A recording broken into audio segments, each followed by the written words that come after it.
fondamentale, la base de la vie chrétienne, qui est en fait une porte d'entrée à la vie chrétienne et en même temps une porte de sortie. Ça nous accompagne tout au long de la vie chrétienne, même si on ne sait pas nécessairement que c'est le cas. Et certaines personnes, en fait, l'empruntent sans savoir qu'ils l'empruntent, et d'autres personnes pensent qu'ils l'empruntent alors qu'ils ne l'empruntent pas. Je parle du salut. Le salut. Être sauvé. Et pourquoi je vais parler de ça, le salut? Parce qu'ici, on est sauvé. Si on n'est pas sauvé, on est en voie d'être sauvé. En fait, au travers des années, mes discussions avec des nouveaux chrétiens et certains chrétiens plus âgés m'ont fait découvrir que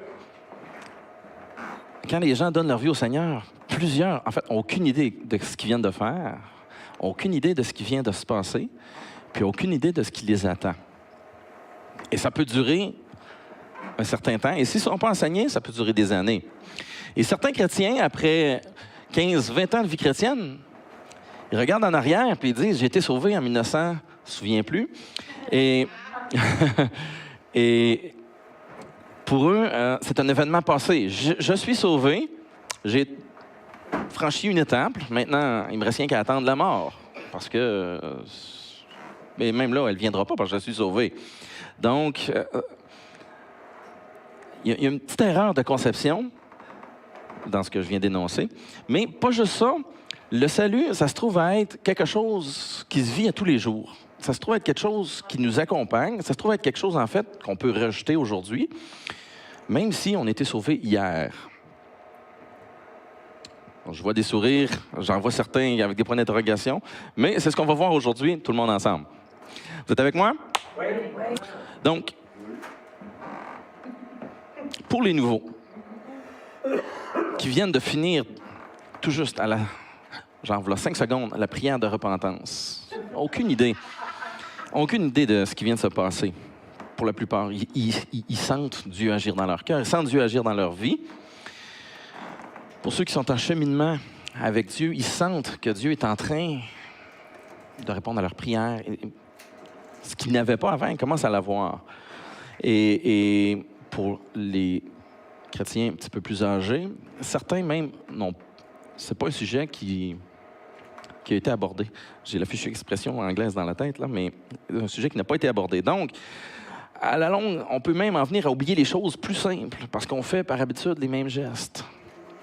Par exemple, les mêmes rites religieux. Les mêmes actions qu'on a toujours fait, parce que ça nous sécurise et ça nous rend sereins. Ça nous réconforte dans le fait qu'on pense être sauvés, et en lien avec l'inconnu, parce que Dieu, fondamentalement, demeure inconnu. Il est trop profond pour qu'on puisse le connaître en profondeur. Donc, face à ces inconnus, l'habitude nous sécurise. Mais est-ce que c'est ça qui nous sauve? Personne, en fait, n'aime dire ou n'aime s'entendre dire que jusqu'à aujourd'hui, tu avais tort. Personne n'aime ça. Mais c'est un peu ce qui se produit lors du moment de la conversion. On se rend compte qu'on avait tort jusqu'à aujourd'hui, et maintenant, on donne notre vie au Seigneur, puis on apprend ce qu'on aurait dû apprendre il y a des années. Pas plus qu'un vieux chrétien, un chrétien d'expérience, n'aime se faire dire qu'en fait, il avait tort jusqu'à aujourd'hui. Et puis là, voici la vérité. Personne n'aime ça. Mais ça ne fait pas de tort à revenir à la base. Donc, ce matin, le salut. On va observer ensemble quelques points qui concernent le salut. Puis je me suis rendu compte que c'était vraiment un survol, mais ça va être l'essentiel. Donc, on va observer la dynamique du salut. C'est un concept complexe qui se sépare en plusieurs sous-concepts. Et pour commencer, ce qu'il faut savoir, c'est que tous ont péché et sont privés de la gloire de Dieu. Et ils sont gratuitement justifiés par sa grâce, par le moyen de la rédemption qui est en Jésus-Christ. Vous connaissez maintenant un peu mieux la grâce parce qu'on vient de faire une série sur le sujet. Et si vous ne vous en rappelez pas, vous pourrez l'écouter de nouveau. Mais oui. Donc, on voit ici qu'il y a deux dynamiques qui s'opposent. le concept de deux forces opposées entre elles, en fait, va se retrouver dans plusieurs points. Ça va nous suivre un peu tout le long. Deux forces qui s'opposent. On va les appeler des dualités. Gardez l'œil pour les dualités. Donc, la première dualité, c'est l'homme versus Dieu. Donc, dans le passage qu'on vient de lire, tous ont péché. Tout ce qui concerne l'homme est résumé dans un constat. Tous ont péché. Toi, moi, les hommes qui sont nés avant moi, les hommes qui seront nés après moi, mes parents, incroyable, mais oui. Il y a longtemps. Il y a longtemps, en 1978. Mes enfants et les enfants après mes enfants. Tout le monde est pareil, il n'y en a pas un meilleur que l'autre. Il n'y a pas de juste, pas même un seul. Nul n'est intelligent, nul ne cherche Dieu. Tous sont égarés et tous sont pervertis. Il n'en est aucun qui fasse le bien. Je vais le relire, puis Simon va l'envoyer. Il n'y a point de juste, pas même un seul. Nul n'est intelligent, nul ne cherche Dieu. Tous sont égarés, tous sont pervertis. Il n'en est aucun qui fasse le bien, pas même un seul. Ça, c'est clair. Pas même un seul. Maintenant qu'on a réglé ça, la conséquence de ce fait dans Romains, la conséquence que nul ne cherche Dieu, c'est qu'on est séparé de Dieu. Donc, les hommes sont corrompus et ça nous sépare de la gloire de Dieu. La seconde partie de la dualité, donc il y a l'homme d'un côté, il y a de l'autre côté Dieu.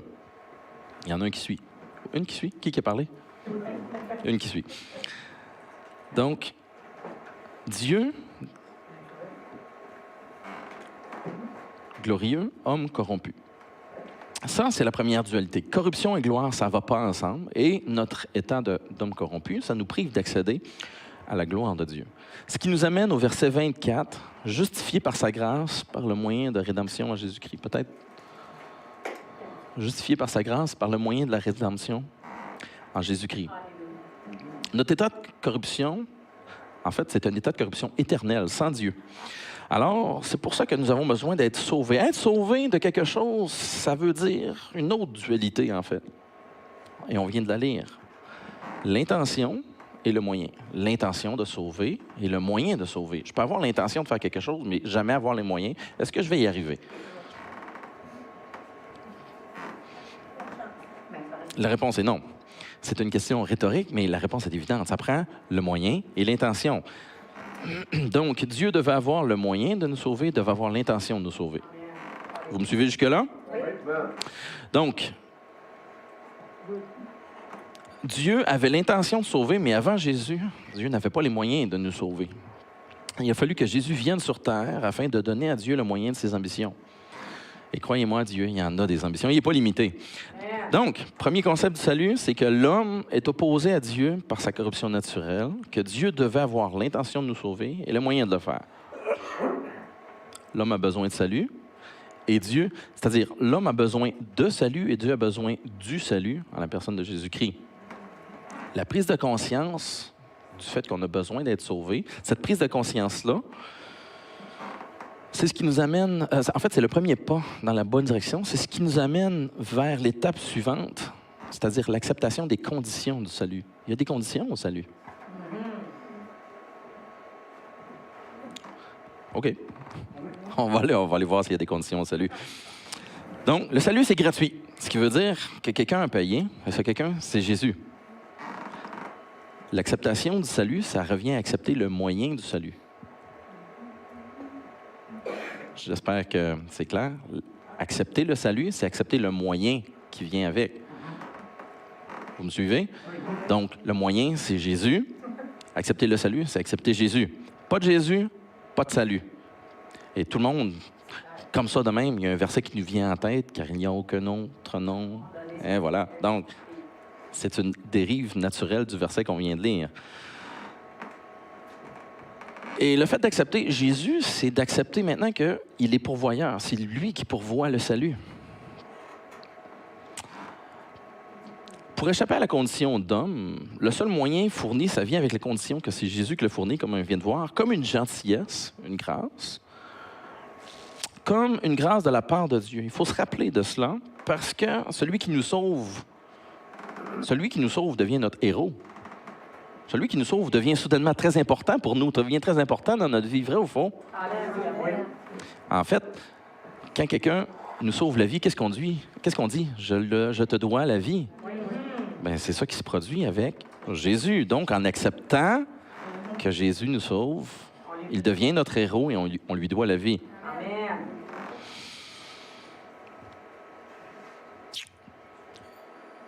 Le futur de celui qui est sauvé est déterminé donc par le salut.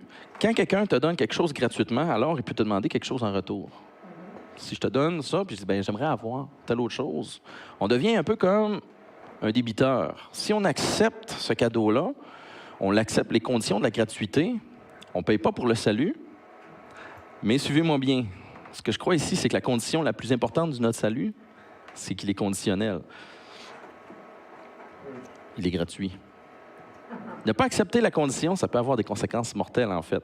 Donc, du point de vue, je vais l'illustrer par le négatif. Je vais donner 2 exemples de négatifs. Puis, vous allez voir après, en revenant... Je vais donner des exemples à contrario. Bon, ça y est. Donc, si on dit, voici ton salut, voici le prix à payer pour ton salut. Tu payes le prix du salut. Donc, avec le prix, nécessairement, il vient des conditions. Si je dis, par exemple, ton salut vaut 100 $, mais j'aimerais que tu fasses ça. En fait, c'est 100 $ plus ça. Puis là, je dis, mais je voudrais que tu fasses ça aussi. En fait, c'est 100 $ plus ça, plus ça. Et plus je fais des demandes, plus le prix augmente. Donc, l'entente initiale, ton salut, il est 100 $, est plus valide. Parce qu'il y a un prix qui s'additionne, et il y a un prix qui s'additionne, et il y a un prix qui s'additionne. Puis on peut dire, écoute, on s'est entendu pour 100 $, là, ça commence à faire beaucoup. On peut se retirer ou on peut dire, ben écoute, je ne suis pas obligé de payer le 100 $.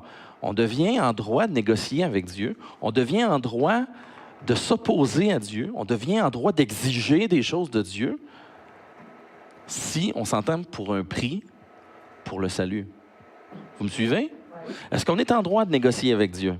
Est-ce qu'on est en droit de baisser le prix du salut? On n'est pas en droit. Après, peut-être? Donc, ça, c'est s'il y avait un prix rattaché au salut. Si, au contraire, on dit, tu es un travailleur, puis il faut que tu travailles pour avoir comme salaire de ton travail le salut. Dans la société dans laquelle on vit, le mot travailleur, ça vient avec droit. Il y a des syndicats. Hein? Il y a des rassemblements de travailleurs. Il y a la loi sur les normes du travail. On ne peut pas exiger d'un travailleur qui mette sa vie en danger, par exemple. On ne peut pas exiger d'un travailleur qui travaille plus que tant d'heures par semaine. On ne peut pas exiger d'un travailleur qu'il fasse des choses qu'il n'a pas l'intention de faire. Puis après, une période d'essai, on ne peut pas mettre à porte un travailleur. Au niveau de la loi. Et tout d'un coup, le travailleur a du pouvoir. Il a des droits. Il peut exiger des choses de la part de Dieu. Il peut dire, écoute, tu ne peux pas me retirer mon salaire. Ça fait 30 ans que je travaille pour toi, Seigneur.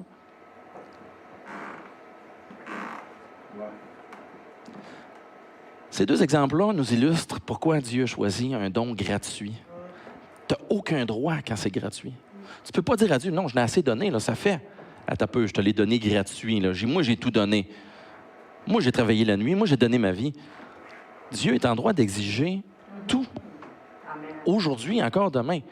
Donc, la condition du fait que le salut est gratuit, ça donne le droit à Dieu de tout exiger de nous. Vous me suivez? Oui. Ouch! Ben, en tout cas, ouch! Moi, quand j'ai réalisé ce principe-là, je me suis rendu compte que je ne pourrais pas me cacher assis sur une chaise à dire au Seigneur, « Regarde, je vais donner ma vie, puis le reste, là, demande-moi-le pas. » En fait, il s'agit que Dieu demande quelque chose, puis on est comme, j'ai pas le choix. Hein? Donc, on ne peut pas négocier un contrat de travail avec Dieu, non plus qu'on peut négocier un contrat de vente.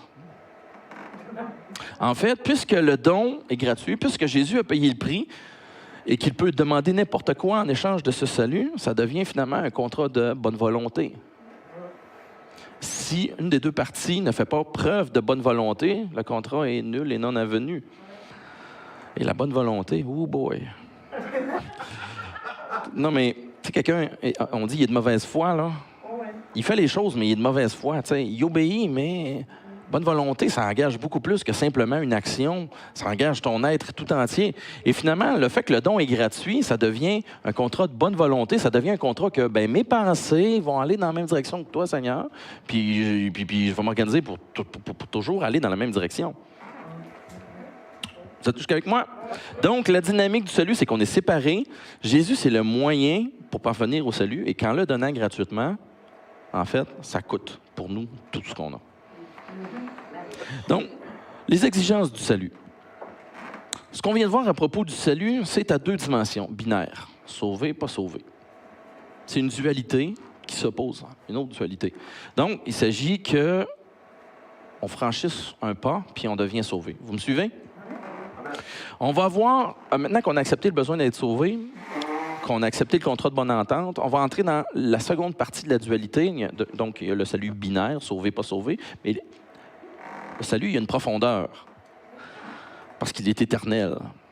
Donc, la profondeur du salut, ça nous aide à prendre conscience de la portée du salut. La portée du salut, c'est une portée qui s'applique à vous aujourd'hui. Parce que, oui, vous avez été sauvés par le moyen de la grâce, mais maintenant, il y a des, comme on a vu, il y a des exigences, il y a des conditions. Et ces conditions-là, elles nous coûtent aujourd'hui, elles nous font prendre conscience que le salut, en fait, c'est pas gagné d'avance, comme on dirait. Et l'expression, ne pas tuer, ne pas vendre l'ours avant de l'avoir tué. Oui, ne pas vendre la peau de l'ours avant de l'avoir tué. On peut vendre un ours, mais ça n'a pas la même portée, l'expression. Ne pas vendre la peau de l'ours avant de l'avoir tué prend tout son sens. Donc, on va aller voir dans un verset qui nous avait été amené. La personne ne savait pas que c'était le sujet de mon message, mais c'est le verset que Carole avait amené à l'Agapé. Je vous le dis, présentez-vous aux Agapés. Il se produit des choses, des belles coïncidences de la part du Seigneur comme celle-ci. Donc, Actes 3,19. Repentez-vous et convertissez-vous pour que vos péchés soient effacés. Qu'est-ce qu'il y a de nouveau dans le verset? Dans ce qu'on vient de voir, par rapport aux notions de salut qu'on vient d'observer. C'est une notion quotidienne. Transaction. Une transaction, une entente. La dynamique précédente qu'on vient voir, je vais vous expliquer une autre dualité. En fait, la dynamique précédente, c'est un mouvement de Dieu vers l'homme, tandis que dans le verset qu'on est en train de lire, c'est le mouvement de l'homme vers Dieu. Repentissez-vous, toi fais quelque chose. Convertissez-vous, toi fais quelque chose. Vous me suivez? Oui. Donc, le premier verset qu'on a vu disait « Voici ce que Dieu a fait, voici le moyen qu'il a pourvu, voici l'intention de Dieu, puis le moyen de ses ambitions. » Là, maintenant, ce n'est pas Dieu vers l'homme, c'est l'homme vers Dieu. Est-ce que ça veut dire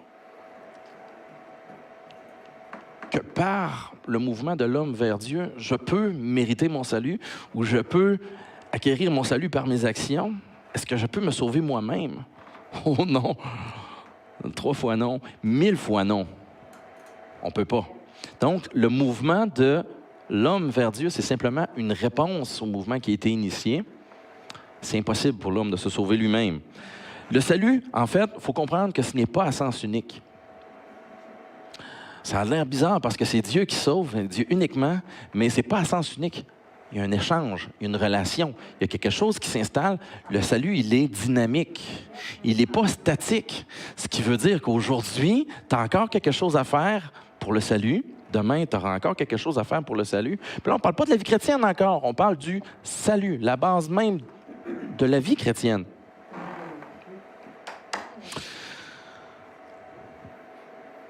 Si Dieu donne son salut et que nous, on ne donne rien à Dieu, y a-t-il une dynamique? Il n'y a pas de dynamique. Ça prend, la repentance. Repentez-vous, c'est la première portion. Le salut est présent lorsque nous sommes repentants des fautes, comme on a vu tout à l'heure, les péchés qu'on a commis dans le passé, erreurs qu'on a commises, les péchés, les offenses qu'on a faites, quand on est repentant, quand nous sommes repentants, on a vu que c'est la première étape pour accéder au salut de Dieu, mais maintenant, c'est plus comme un ordre. C'est pas d'être repentant, c'est repens-toi de façon active. C'est pas un état de « je suis », c'est « j'agis ». Je suis pas repentance, j'agis repentance. Le passage, il dit « repentez-vous, toi, moi, nous, faisons-le ». Tout seul, pas parce que le Saint-Esprit te convainc de péché, justice et jugement, ça a été fait. Il nous a convaincus. Maintenant, il faut repentir. On parle d'une action continue, un ordre encore valide, qui s'applique encore aujourd'hui, et une consigne qui dicte un comportement futur. Alors qu'auparavant, on avait besoin d'être repentant, maintenant, il faut se repentir. C'est pas Dieu qui nous repent,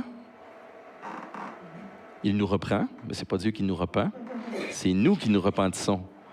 On dirait une instruction. Mais cette instruction-là, qu'est-ce qu'elle veut dire? Si je dis repens-toi. Quand j'écrivais cette portion-là, il y a une joke qui me revenait sans cesse. Je la ferai pas, mais elle me revient encore sans cesse. Donc sachez que la repentance, c'est quelque chose qu'on fait au quotidien. Donc, on se repent, oui. Mais dans la vie de tous les jours, comment est-ce qu'on peut naviguer concrètement et savoir qu'est-ce qui, pour moi, constitue une repentance ou un acte repentant? Alors qu'être repentant, c'est une attitude ponctuelle qui veut dire un point dans le temps. Repentir, ça constitue une dimension, ça constitue une portée. Ça veut dire qu'aujourd'hui, comment je fais pour savoir qu'est-ce qui constitue une repentance? Qu'est-ce qui constitue la profondeur de la portion repentance plutôt que juste le point où, bon, OK, j'étais repentant, maintenant c'est fini, c'est en arrière. Non, c'est l'attitude continue. Comment je fais pour, au quotidien, le savoir? Le dictionnaire biblique donne une magnifique définition du mot repentance, mais ma Bible en français courant traduit de façon délicieuse, Acte 3,19. Changez donc d'attitude et convertissez-vous pour que vos péchés soient effacés. Repentance égale changer d'attitude. Quand un de mes enfants me fait de l'attitude, puis il boude, malgré le fait qu'il vient de manger du restaurant, vient de jouer 2 heures au McDo, il a eu son jouet mec peluche, puis oui, puis là, on s'en va, puis il se met à crier puis à bouder, puis il me fait de l'attitude. Qu'est-ce que je dis?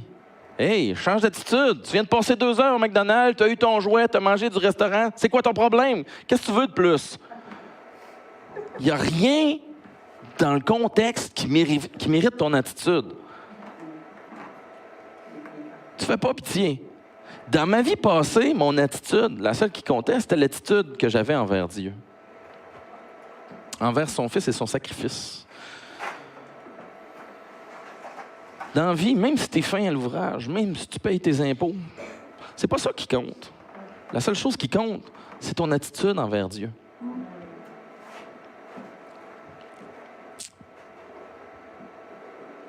Puis, quand on est rebelle à Dieu, puis qu'on dit « Pourquoi ça arrive dans ma vie? » Hey, change d'attitude. J'ai tout donné. Mon fils est mort à la croix. J'ai pardonné tes péchés. Si tu veux de plus, il n'y a rien qui mérite ton attitude.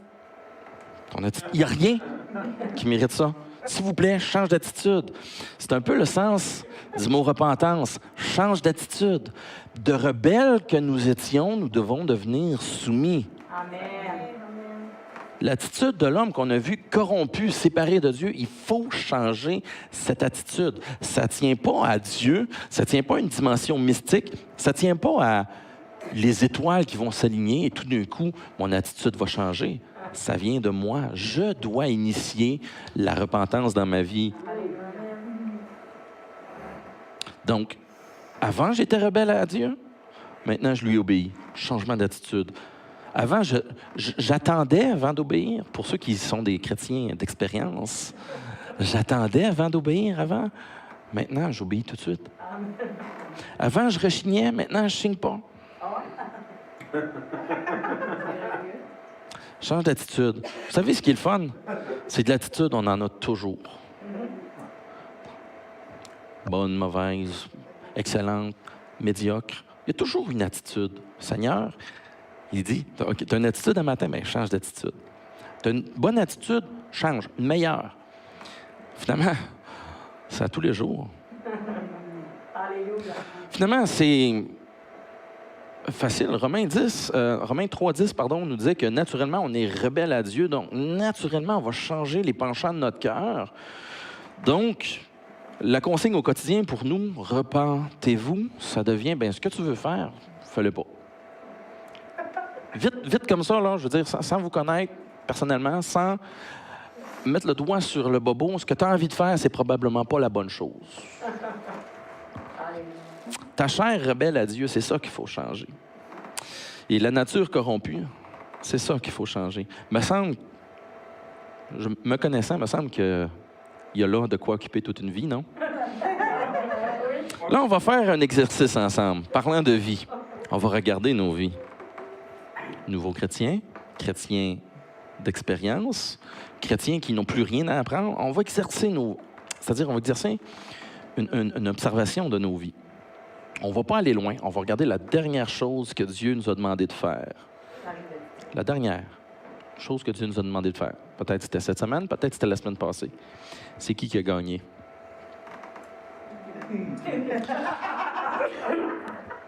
Dieu ou ta chair? Pas moi. Et puis, sur les 10 derniers événements où Dieu t'a demandé quelque chose, qui a gagné? La résistance est bien installée. La résistance est bien installée. Donc, pour le chrétien d'expérience, la repentance, c'est continu. Ce qui veut dire que tu ne peux pas dire, bon, mais ça y est, je me suis repenti en 1900, souviens plus. Et aujourd'hui, je marche, je suis libéré, délivré. Je ne mentirai plus jamais. Non, les occasions de mensonge vont se présenter encore. Il faut se repentir. Puis, ce qui est important dans Actes, c'est que la repentance est rattachée au péché, c'est-à-dire à l'effacement des péchés. Est-ce que tout d'un coup, sauver un jour, sauver toujours, s'applique? Pas s'il y a une condition, puis que la condition dépend de moi. Si la condition dépendait de Dieu, on pourrait, mais la condition dépend de moi. Ça veut dire que demain, je peux changer mon action, je peux changer mon attitude et perdre, comme mon péché soit effacé, la deuxième portion d'Actes 3:19. C'est ce qu'on vient de faire. Vous êtes capable de dire que vous avez changé d'attitude ou que vous êtes encore en train de changer d'attitude ou que vous êtes en processus de changement d'attitude, vous êtes sur la bonne voie. Si la réponse est non, on a besoin de repentance aujourd'hui. Et la réponse doit être oui aujourd'hui. Pas oui demain, parce que là, tu es en résistance avec Dieu. Donc, c'est un combat constant, parce que tous autant que nous sommes, il y a des moments où notre mauvaise attitude nous surprend. Mais ça arrive de où, ça? Mais ça arrive de... Je pensais que c'était mort. Ça fait, je sais pas, 15 ans, je me suis pas... 25 ans, je me suis pas fâché. 75 ans, je me suis pas fâché. Et tout d'un coup, il y a une colère qui monte, mais elle arrive de où? Donc, aujourd'hui encore, il faut se repentir. Changer d'attitude. Bon, ça, je l'ai dit. Le mot grec... je ne suis pas capable de le lire, mais le mot grec parle de changer d'attitude, mais aussi parle de changer d'intention. Ça veut dire que non seulement avoir la bonne attitude, c'est la chose à faire, mais il faut aussi avoir la bonne intention. Oui, mais Seigneur, j'avais l'intention de t'aider, c'est juste qu'elle ne l'a pas fait. Attitude, intention, repentance. Une autre dualité. Il va en avoir, je vous le dis. Donc, l'attitude du petit garçon, de la petite fille obéissante, ajoutée à l'intention d'obéir, c'est pas ce que tu fais qui compte, c'est l'intention qui compte et c'est l'attitude qui compte. Pour tout de suite, parce qu'il y a une autre dualité qu'on va observer. Mais pour tout de suite, l'important, c'est l'intention. Vous savez, le contrat de bonne entente qu'on a vu tout à l'heure, quand tu as la bonne intention, c'est une bonne entente, une bonne volonté. Et c'était tantôt qu'un esprit de bonne volonté me soutienne. Oui, c'est ça, oui. Parce que c'est le contrat, la nature du contrat. Notre intention doit changer.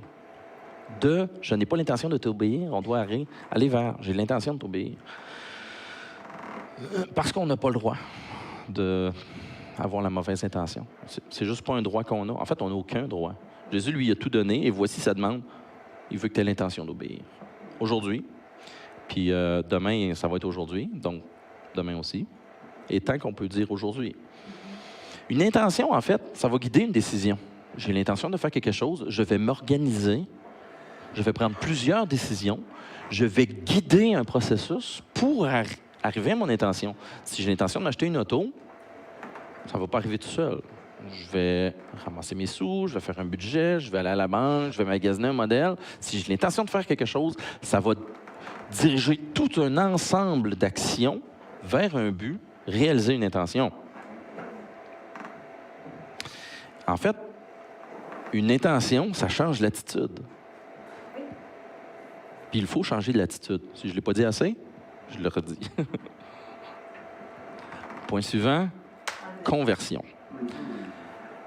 Le mot conversion aussi a perdu un peu de son sens avec la langue française qui évolue. Qu'est-ce que ça veut dire aujourd'hui, convertissez-vous? A priori, de façon évidente, ça n'a pas l'air évident. C'est quoi, avant, on parle de monnaie, d'unité de mesure. Avant, on était des pieds, maintenant, on est des mètres. Qu'est-ce que ça veut dire, convertissez-vous? Transformation. Mais je veux dire, transforme-toi. Qu'est-ce que ça dit au quotidien pour nous? À quoi ça dicte nos attitudes ou nos comportements? Oh, comportement. Agissement. Action. Ce que tu fais.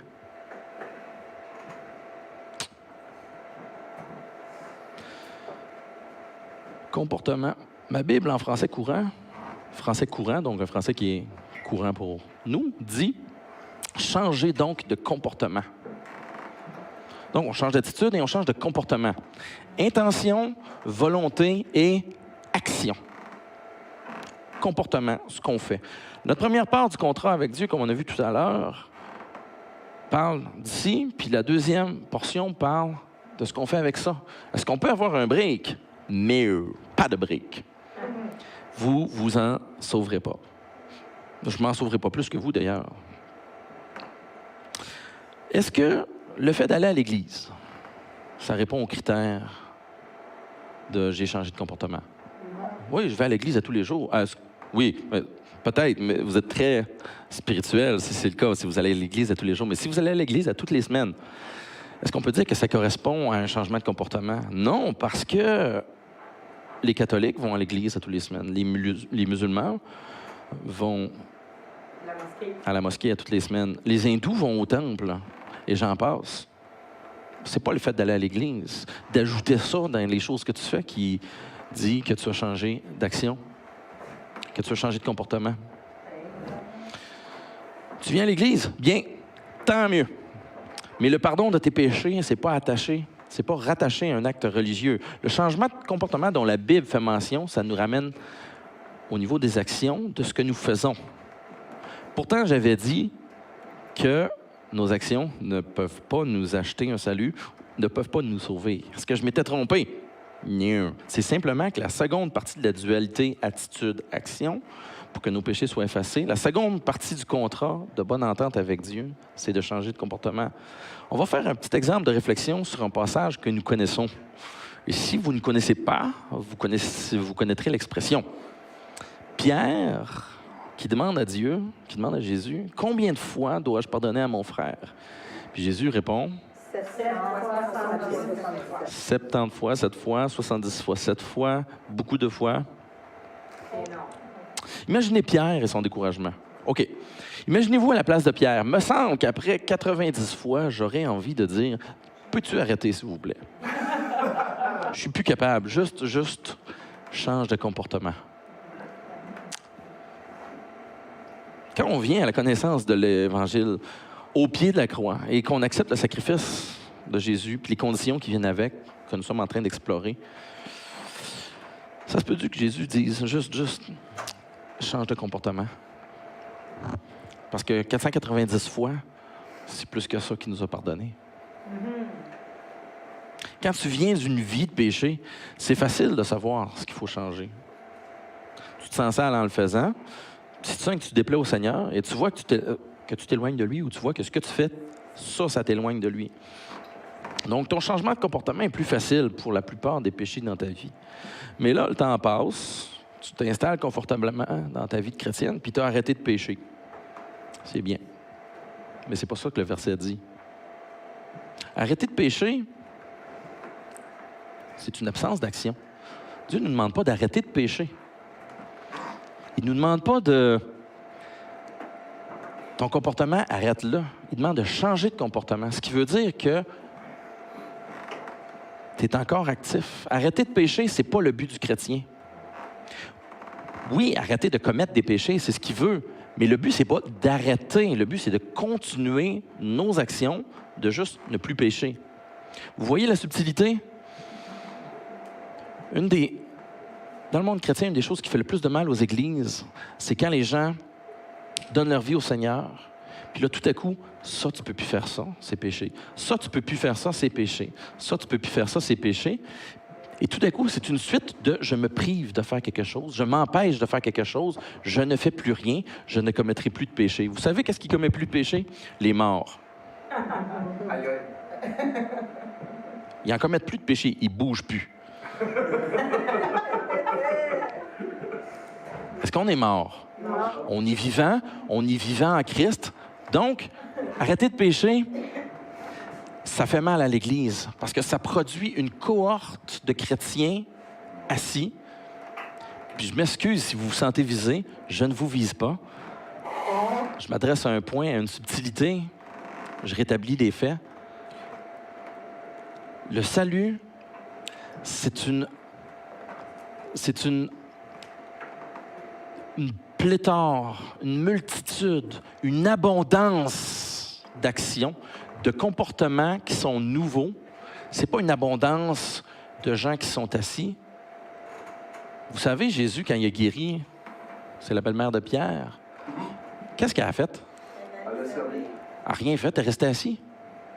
Elle l'a servi dessus. Jésus, il nous a guéris.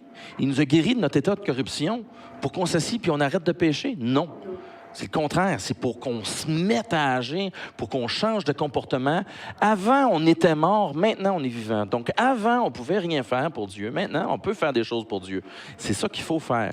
Le salut, c'est ça. C'est le changement de comportement de « je ne faisais rien pour Dieu, maintenant, voici ce que je fais pour Dieu ». Non pas comme une compétition à gagner ou des choses à additionner. Voici, j'ai fait tout ça pour Dieu, j'ai gagné la compétition. Non, simplement comme une obéissance à Dieu. Je suis sauvé. La deuxième partie du contrat de bonne entente, c'est je change de comportement, donc j'agis. J'agis au service de Dieu dans l'Église. Pas je m'assois, une chaise, une Bible, une réunion, dogme auquel on s'attaque à l'Église Esprit et Vie du Royaume, parce qu'un chrétien du dimanche, c'est pas tout à fait ça, changer d'attitude. Changer de comportement, c'est pas tout à fait ça. Il y a plein de gens qui vont à l'église le dimanche et on a vu que c'est pas ça qui constitue un changement d'attitude. J'ai pris d'avance sur mes notes. Si vous regardez votre vie aujourd'hui, puis que vous ne voyez pas un changement de comportement, vous voyez un comportement qui est identique aujourd'hui à ce qu'il était il y a 10 ans, si vous êtes un chrétien qui a 10 ans d'expérience, ou que votre attitude de chrétien, votre comportement de chrétien n'a pas changé, j'ai peur que cette partie du contrat de bonne entente, vous l'ayez mopé. J'ai peur que vous n'ayez pas compris qu'il y a 2 portions à notre réponse à Dieu. Oui, on purifie nos pensées en changeant d'attitude, en changeant d'intention. Il y a aussi nos actions qu'il faut purifier, ce qui veut dire qu'il faut qu'on agisse pour Dieu. Là, je vais retrouver. Donc, avant, j'agissais pour Satan. Maintenant, j'agis pour Dieu. Tel je faisais, tel autre je fais. Je vire bout pour bout. J'agissais par là. Maintenant, j'agis par là. Je convertis. J'ai pris une sortie sur l'autoroute, mais je suis encore sur le chemin. Je suis encore en train de rouler sur l'autoroute de la vie. Puis, ça ne change rien à la vitesse que je vais. Ça change la direction que je vais. Je vais. Je vais. Je vais. C'est quoi le contraire de péché? Il n'y a pas d'antonyme. Mais non. Mais péché, c'est une action mauvaise, une bonne action, faire le bien. C'est un concept opposé au terme de péché. Donc, si je pêche, le concept opposé, c'est faire le bien. Et dépêche-toi de faire le bien.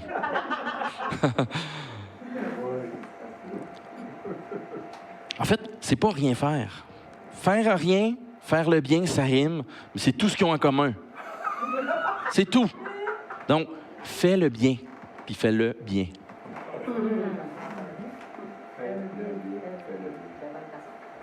Alors que le péché nous éloigne de Dieu, mais il faut maintenant s'approcher de Dieu. Agir concrètement pour avoir la vie. Agir pour la vie dans le royaume. Agir pour le...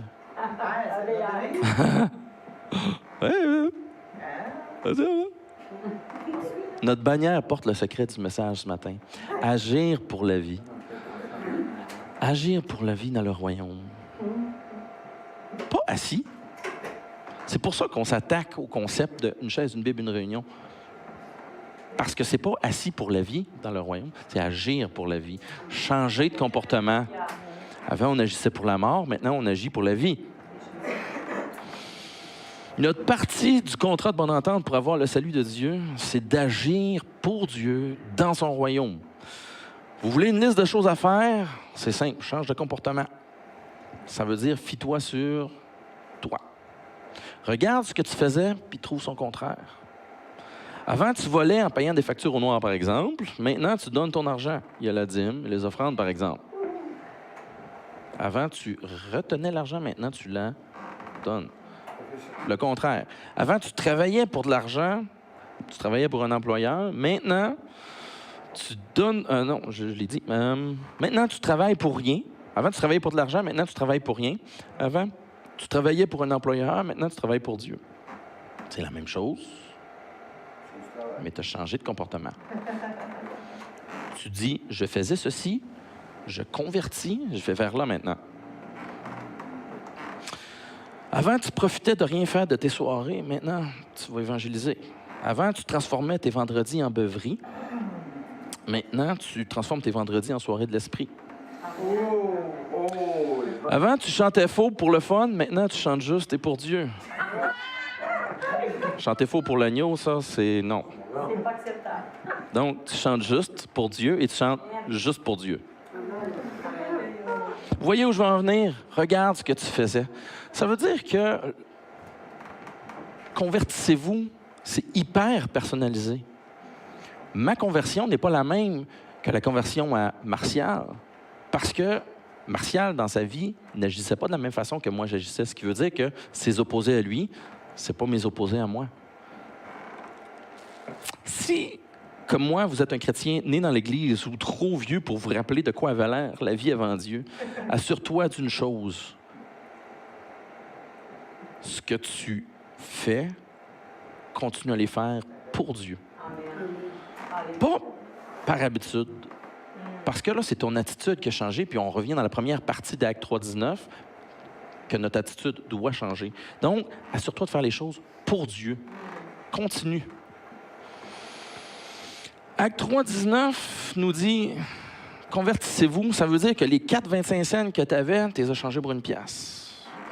Puis des fois, en cours de vie chrétienne, tu as besoin de tout ton petit change.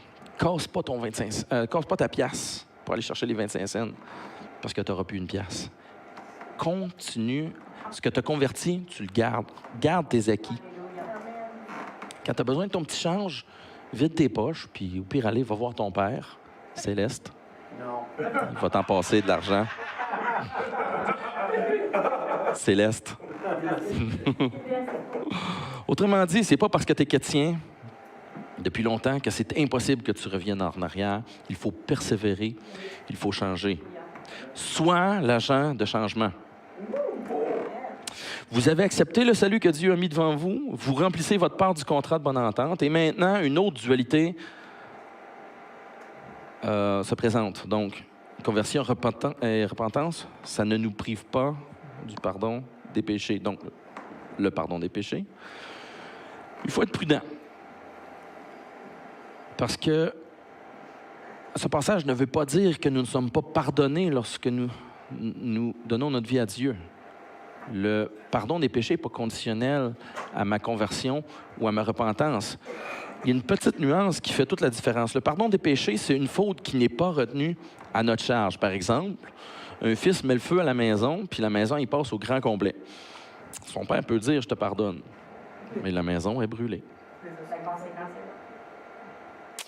Donc, est-ce que la maison va se rebâtir toute seule parce que le père l'a pardonné? Non. Même chose pour nous ici. Lorsqu'on accepte le salut de Dieu, il nous pardonne pour nos péchés, ce qui veut dire que Dieu ne nous en tient pas rigueur, comme nous voyons dans 2 Corinthiens 5, 19. Car par le Christ, Dieu agissait pour nous réconcilier tous les humains avec lui, sans tenir compte de leurs fautes. Donc, par Christ, Dieu agit pour nous réconcilier avec lui, sans tenir compte de nos fautes. C'est ça, le pardon.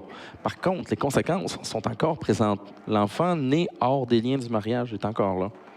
Le divorce, il reste là.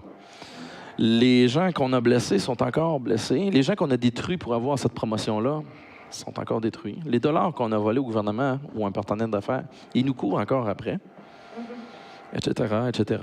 On va avoir à vivre avec les conséquences de nos actions, de nos fautes. Dieu va nous accompagner, bien sûr. Nos fautes sont pardonnées. Mais ce n'est pas ce que le passage dans Actes dit. Nos péchés seront effacés. Il parle des péchés qui seront effacés, disparus, plus de traces. Tout a recommencé en neuf. Même les conséquences. Si j'ai tué quelqu'un, comment est-ce que cette conséquence peut être effacée? Il y a une seule façon que la conséquence d'un meurtre soit annulée, c'est si Dieu le ressuscite. Donc, c'est après la résurrection des morts auquel Jésus fait référence.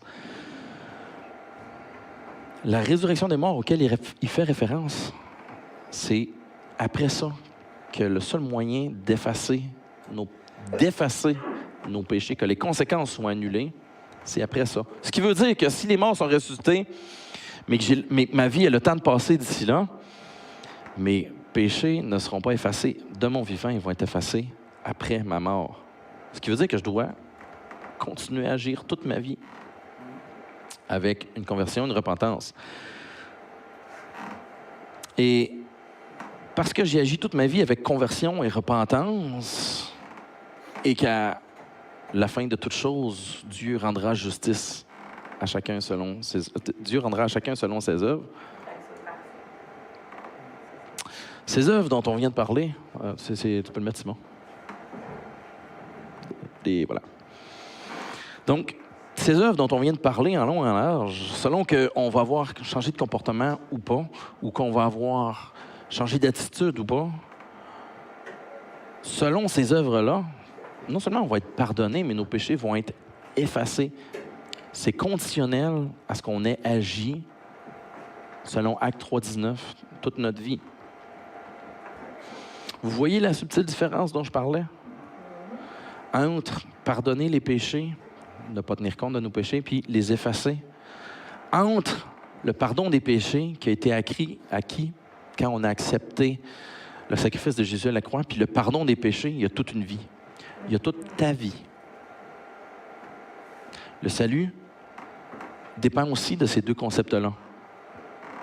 Qu'est-ce que tu fais entre les deux?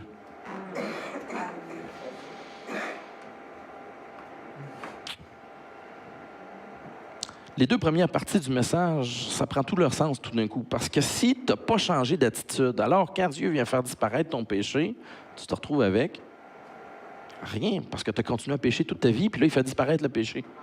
Qu'est-ce qui te reste? Si tu n'as pas changé de comportement, alors quand Dieu fait disparaître toutes tes mauvaises œuvres, qu'est-ce qui te reste? Rien. Et rien, c'est pas grand-chose. C'est pour ça que Dieu ne va pas effacer nos péchés si on ne change pas d'attitude et de comportement. Maintenant, Acte 3, 19 dit « Afin que vos péchés soient effacés ». Mais si on regarde la racine du mot « effacer », en fait, on découvre que ça veut dire « effacer ». Comme dans « effacer ». Et recommencer. Recommencer à zéro. Je prends mon travail d'université que j'ai écrit à l'ordinateur, je sélectionne tout le texte et je pèse sur la touche « Effacer ». Une page blanche. Je recommence à zéro. Puis ce qui est intéressant, c'est que ton péché va être effacé, mais ta page blanche, tu l'as maintenant. Parce que ce que tu as déjà écrit sur la page, Dieu n'en tient pas compte. Vous me suivez? Votre page blanche, elle est devant vous maintenant. 2 Corinthiens 5, 17 nous dit « Si quelqu'un est en Christ, il est une nouvelle création. Alléluia. Les choses anciennes sont passées, voici, toutes choses sont devenues nouvelles. » À partir du moment où tu acceptes les conditions du contrat, tu deviens une nouvelle créature. Et toutes choses sont devenues nouvelles. Amen. Christ les a renouvelées. Et ce qui est intéressant, c'est que ton changement de comportement, ton changement d'attitude va dicter ce que Dieu écrit sur ta page. Puis 2 Corinthiens 6, 2 nous dit « Voici maintenant le temps favorable, maintenant le temps, c'est-à-dire maintenant le jour du salut. » Autrement dit, pour toi, nouveau chrétien, maintenant le jour où tu repars avec une page vierge et tout à écrire.